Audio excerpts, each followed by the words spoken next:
Dol, magandang tanghali. Tanghali na eh. Tanghali na ito. Ano kong gagawin? Ang hirap din naman ng trabaho din eh. Natapos na rin aking silabing ang pagkakainit naman ay. Wala, di walas pagkakabalas na rin. Bas naman din ay dulay, diyan ka. May amalis! Ay, no. May amalis! Kaya namang i-exceed din ang pangunawa ng mga tao rin. Baka kala nyo madali din ang ginagawa ko din eh. Akala nyo ay pares-pares laang. Mas mahirap pa rin. Magaling ko kayo nanonood laang. Ay ako, ay bukod sa katrabaho, ay nagawa pa ko ng parang para kayo ay mapaligaya. May mga malis ay, kamang tao. Pero naman ako, may kukwento lang ako sa iyo. Kaya kay Ari kahit kwentuhan hindi totoo. May sila rin, ay tari, tao rin. Hindi ako malis ay, no mo. Kaya naman mga tao rin, pag sa babalais na mo. Alam mo lagi may lakad bago mo naka-standby lang mo.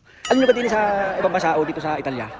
Dini kami, sa bagay nabanggit ko na kami mga all around. Ano? Ay di, sa madalit sabi, alam nyo ka na din sa ibang bansa.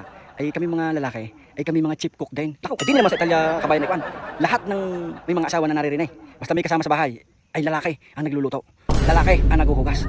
Ba't mo yun? Ikaw na nagluto, ikaw pa maghuhugas. Ako, hindi ko. Nung nakaraan lang ako minakausap. Ay daw minakausap ako.